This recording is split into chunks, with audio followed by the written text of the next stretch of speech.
Aloha, I'm Lyla Berg, and we're here at Kawaiaha'o Church, ready to chat with the people who inform, inspire, and impact our everyday lives. Thank you for tuning in to Island Focus.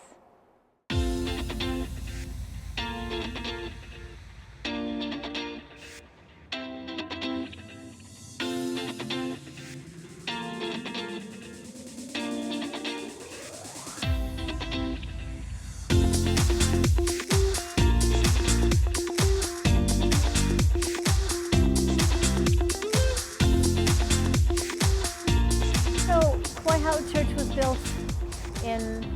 Well, the church started in 1820, but this building, the fifth building, began in 1837.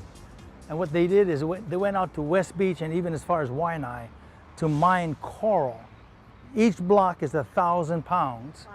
And there are 14,000 of them that make up our church. You got to understand, we didn't have any cranes, we didn't have anything here. So to create this building and this roof, to me, it's a masterpiece of architecture, especially for the 1840s. And it was the only building of its time. It was the only building, period. Nothing matched it whatsoever. They had wooden buildings down there, but nothing matched it. They had the wooden missionary homes, but this was the structure. Anytime anyone would come into Oʻahu, into Honolulu, this is what they would see. This is their landmark. It's been renovated several times, but it's just a beautiful reminder. Oh, absolutely. And I hope it still is a reminder and still attracts people for centuries and generations to come.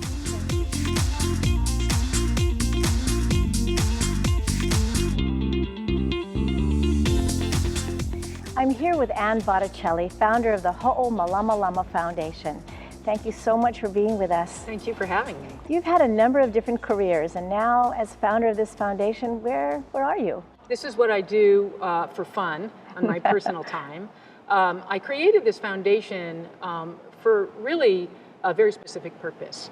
And it was sort of the confluence of a lot of things going on in my life. I am on the board of Polynesian Voyaging Society. They had embarked on this epic voyage to teach people around the world how to malama honua and derive inspiration from what other people were doing. I have a partner in life who knows how to create episodes and apps for iPhone and iPad. And I was in a position to sort of bring all those things together.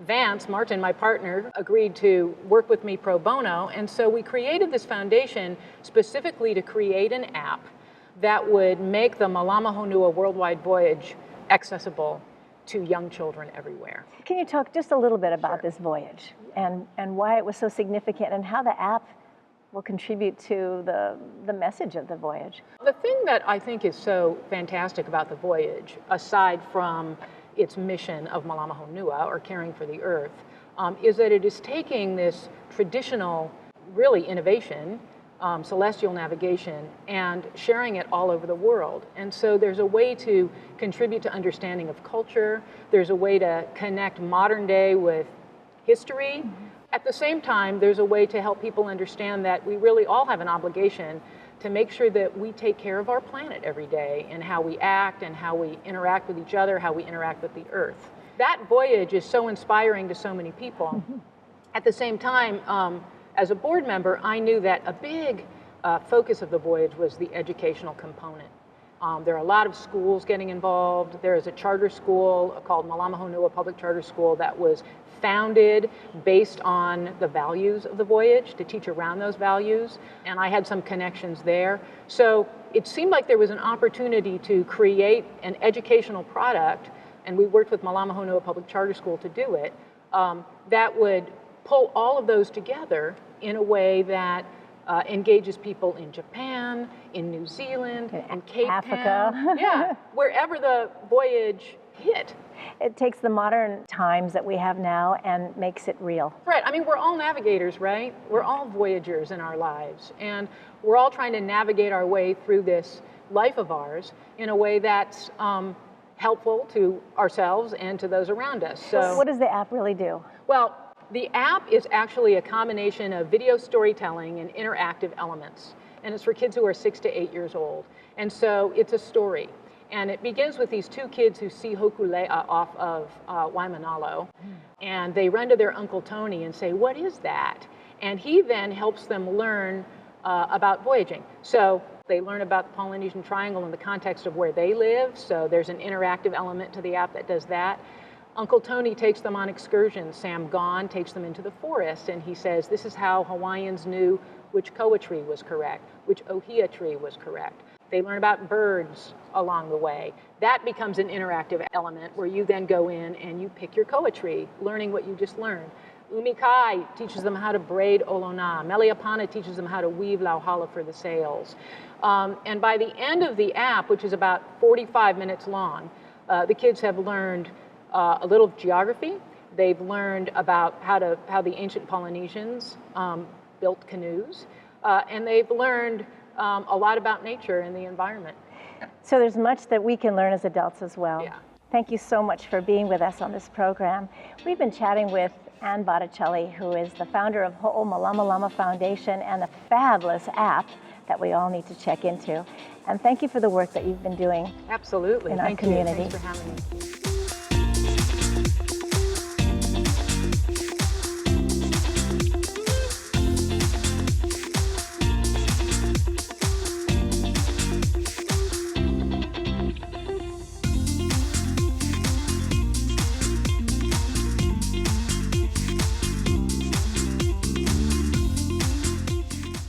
I'm here with Calvin Say, Speaker Emeritus of the Hawaii State House of Representatives, and I am so happy to see you again. Thank you very much, Lyla. It's a privilege to be here. What does Speaker Emeritus mean? Speaker Emeritus probably means just that you're a former speaker, but you have a lot to contribute to the general members of the House. And I've looked at myself more as a mentor, an educator, and sometimes a mediator if there's differences among our colleagues. Now, when I was in the House of Representatives many years ago, you were the same person. You had the same role. You were a mentor to many of us. Maybe I'm a mentor, but more importantly, I felt that everyone has a vote, that's one. And one of the biggest traits that was shared with me by one of our colleagues was the fact that when Lyla and Calvin and others get elected to the State House, you throw away your palapala, which is your degree from the University of Hawaii, Notre Dame, etc., because you're one individual with 51 members. So how did you get elected in the first place? How I got elected? Yeah. I think nobody would believe me, but I think for the old timers, they probably would. After graduating from high school, I became a dishwasher busboy and paid my way through school. Here in Hawaii now, right? Here in Hawaii, being the second child and the oldest son of 5, I had to work my way because my parents were taking care of the other 3 below me and my older sister. So I worked at the Flamingo Chuck Wagon for I did it for 20 years. Wow. From 1970, the fall of 1970, during the year I just graduated, till 1990 when we first had our child. You were in for how many years? Are you still in? Right now, I'm in my 41st year, yes. Wow. The class of 76 with Charlie Toguchi. If you recall Charlie Campbell, who was the first Afro-American who did the sign waving from Farrington High School, running for office. Chip Puwaini, Myra Ueoka from Maui, Richard Caldito Jr. from Maui, Katsi Yamada from the Big Island, and others like Robert Dodds, Yoshiro Nakamura from Wailua, Haleiwa, Ted Mina, Tony Narvaez, and we were the class of 13 in the classes. History has always been important to you, not just for information purposes, but also because it really runs through who you are. Your history goes back a long way. Yes, it does. And it goes back to my great-grandfather that I found out that was buried at the Po'a Cemetery, Chinese cemetery, that is operated and run by the Aikau family. But great-grandpa was a rice farmer first. After leaving the plantations, he became a rice farmer on the island of Kauai, the town of Hanalei. Did you grow up on Kauai? Every summer, my sister and I used to go at the age of 4 to go back. And that was where you really got to understand life to me.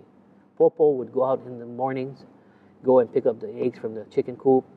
My job was to go and pick up the slop, wet waste from our neighbors, and then take it to the pig pen.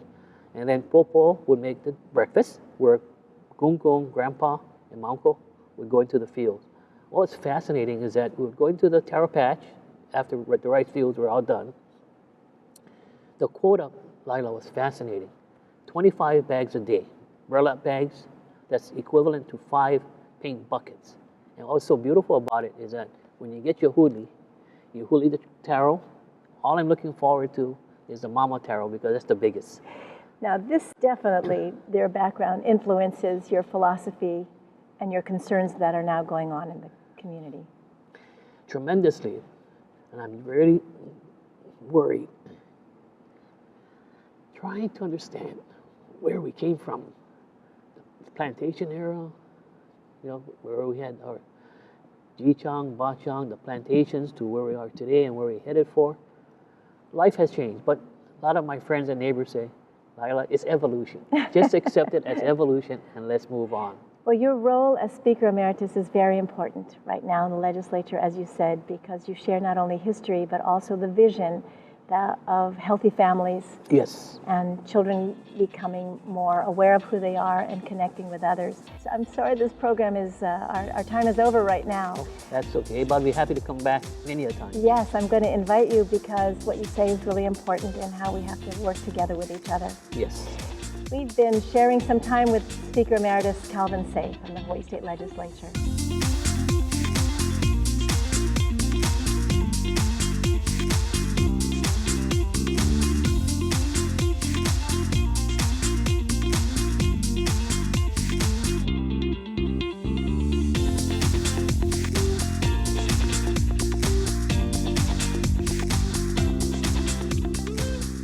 What a pleasure to have you join us as I'm conversing with Nancy Creedman, CEO of the Domestic Violence Action Center.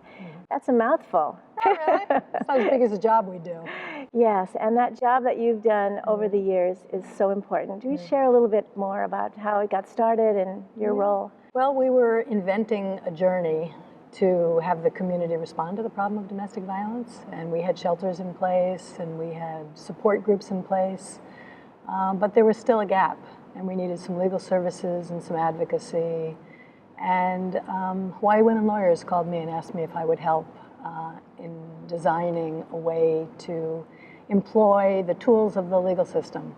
And that was the birth of the Domestic Violence Legal Hotline. Is that your background? Is law your background? No, I'm a community activist. And I had started another domestic violence program, which is now the Family Peace Center.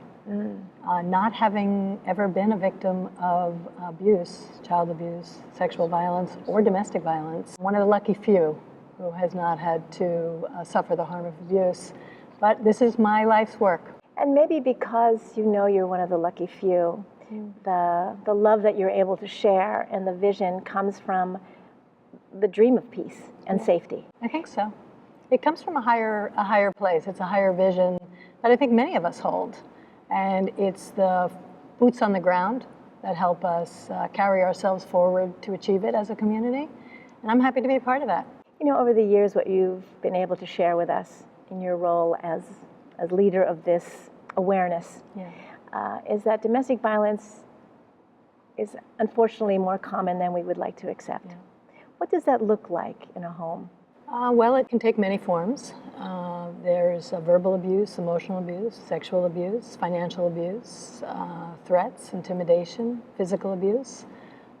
There's a variety of tactics that one person who holds the power typically uses to control the other person. It doesn't look the same in every family or in every relationship. We're all different. There's the general misconception that it's all the same, that we would know a victim if we saw her because she always looks like a victim. That's simply not the case. Domestic violence doesn't discriminate. So what does your center do in terms of addressing those differences? We work individually with a person, a man or a woman. Most likely it's a woman. That's a conversation for another day. It's a bigger conversation. Yes. But most likely it's a woman with children. And she has some hard decisions to make about how to become whole, create a pathway forward for her and her children so that they can heal from what they've experienced and rebuild their relationships and become the best they can be. So we have attorneys who will represent them in court. We have advocates who will help them navigate that path. We have educators who go into the schools and help young people understand. We have programs for immigrants and Native Hawaiian families. We've tried to meet the increasing awareness about what domestic violence is and what our community must do to cultivate safe families, which are at the core of a healthy community. and with so many pieces to the puzzle. Yeah. You still are smiling and bright and lead the way, lead the charge, if you will. What keeps you so positive? I just feel I'm in the right place at the right time, and I have been given any number of opportunities to carry the voices of people who don't have the access that I do, and been given permission to say out loud what many people wouldn't. And you swim. And I swim every day. I swim every day. I try to take very good care of myself. There's not one formula for everyone, but for me, I've employed physical exercise, a spiritual dimension, the company of a loving family and good girlfriends. And good friends. And so it's, I tinker with it all the time. Thank you for the work that you continue to do. Yeah, Nancy Creedman, CEO of Domestic Violence Action Center. Thank you for joining us. Thanks for having me. Nice to see you again.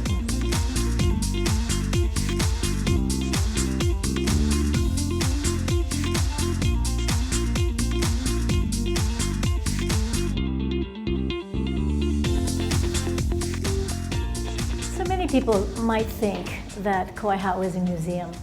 It's a very living place and significant not only to our ali'i, but to the present. Absolutely. We're not a museum. We're a live, breathing church, vibrant even today. There are thousands who have come through here because of our Queen, Kahumanu. And we still desire to do that today, that thousands more will come through here and know our Lord Jesus Christ. But it's only because she set the foundation for us. And then also, on our left over here, we also have the elected king and queens, and they also perpetuated the same things that our queen did. And all we're trying to do for the future is to focus on what and who is Christ for our society today. And along those lines are the values, right? Yes. The values not only of the kingdom, but also of Christianity and the future of aloha and ha'aha'a and pono. Oh, absolutely. We want to perpetuate all of those. It's not any accident that those values that which we cherish very dearly in our culture also have a foundation in the scriptures, in the Bible. So we want to continue those values into perpetuity. Thank you so much for sharing your My church. pleasure. Thank you for coming.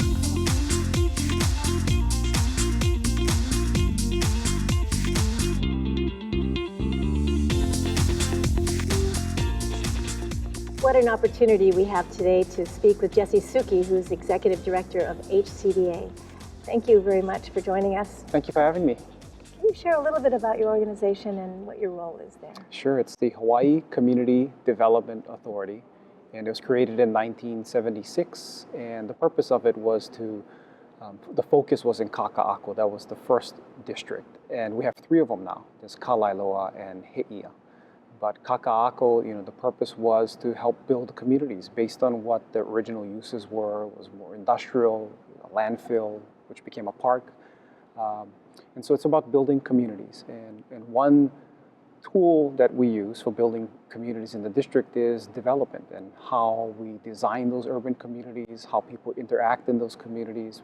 So if you come to our meetings and you hear what the board's thinking about, and when they evaluate these permits for development, a lot of the questions focus around, what's happening at street level? How will people experience this development? What will bring people in? What would be the kind of community that people would want to live in? So it's more about just buildings and structures. It's about the people who live there and what we'd like our community to look like in the future. That's a very important consideration, and your background has certainly led you to be community-oriented. Yeah, from the future part of it, I'm a graduate, proud graduate of the University of Hawaii at Manoa. Economics is my undergrad, and my graduate degree was in future studies at the political science department. And future studies is all about helping people think about how they want their future to be, placing themselves in that future, and taking those steps that we need to take as a community, as a society, or even individually to get us toward that future that we want, that desired, preferred future. And so this work we do at HCDA, I think, falls right into that wheelhouse for me. And I also have a law degree, so that adds some technical stuff to it, right? Some of the details, right, right, that are included. And in your background with land use as well. Yeah, I've been practicing attorney in land use for a long time. It was the first thing I did out of law school. And so I've seen development from both the developer side of things and from the government side of they say across the permitting table, both sides. I think that often we like to try and characterize one side of an issue as being opposed to the other, but I don't think generally that's how it works out. I think that everyone is trying to do the best they can for the area that they're developing and for the community, the area that they'll live in, and the interest will be different sometimes, but I think we all want good places to live, nice places to live, and we want to be proud about what we're adding to a community or developing, and we want to be proud about where we live. Even though your role has to do with the technical details of creating community, you're passionate about community. Where does that come from? I grew up on Maui, and the population there when I was growing up, I think was, maybe in the 70,000. So you knew everyone. Everyone knew you. So you couldn't get away with much. You could leave the door unlocked, and the kids would go out and come back when the sun went down. And so it's that close bond, knowing your place, knowing how you can contribute, and a feeling of safety and familiarity. Safety, familiarity. Yeah. So moving to Honolulu is a big city. Was new for me, coming to the university. Most of our population is here in Hawaii. So you look at the different communities we have on Oahu, and Kaka'ako is one of those communities. So it's great to be a part of contributing to that community and helping it grow and evolve. Well, we appreciate your vision, and we appreciate your energy that you bring from Maui and your childhood to Oahu. Thank you very much for sharing some time with us. Sure, thank you. We've been talking with Jesse Suki, Executive Director of HCDA. Thank you.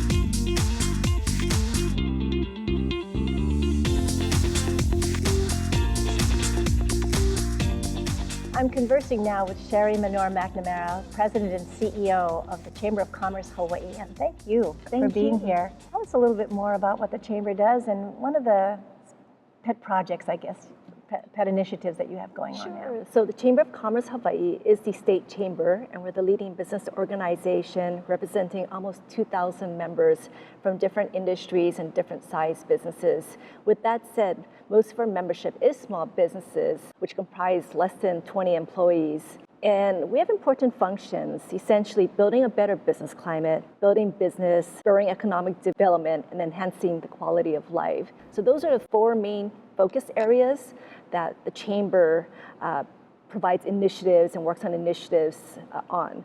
And one of the initiatives that we're certainly proud of is Hawaii on the Hill.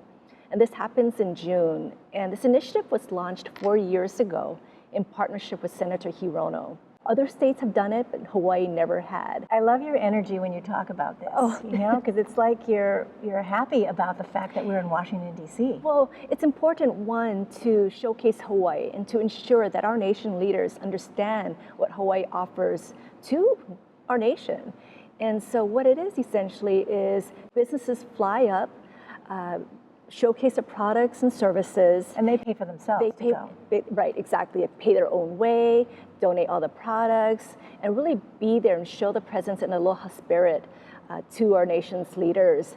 And it started 4 years ago from 700 attendees. And last year we generated about 1,500 attendees. Wow. So it grows every year.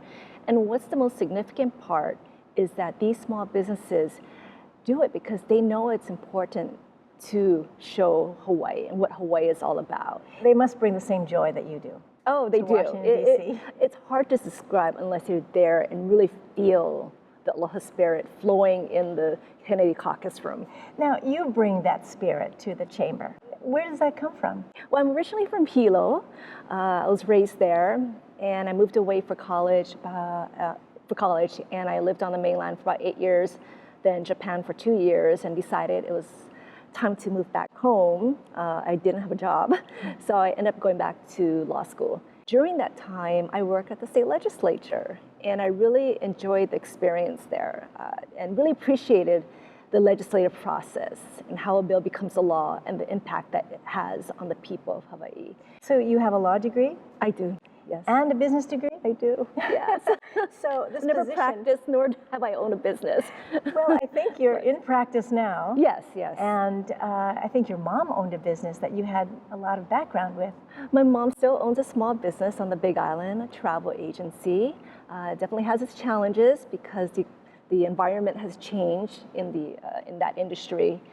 But she still has it, and her doors are still open. And that's why I had the passion to really ensure that the Chamber is the leading voice of business and that we are the eyes, ears, and voice of business at the state legislature. So you're very engaged and very busy with what's going on now. If you have a dream for the Chamber? Oh, we had a 5-year plan, and we are on our way to accomplishing those goals, one of which is getting 2017 members by the end of 2017, and we're close to 2,000. Because the more members we have, the more we can do to strengthen that business voice. Well, we'll use this program as a membership drive. Oh, Thank you so much for spending the time to share with us your background and also what the Chamber does. thank you so much for the opportunity. Yes. Sherry Manoa McNamara, President and CEO of Chamber of Commerce, Hawaii.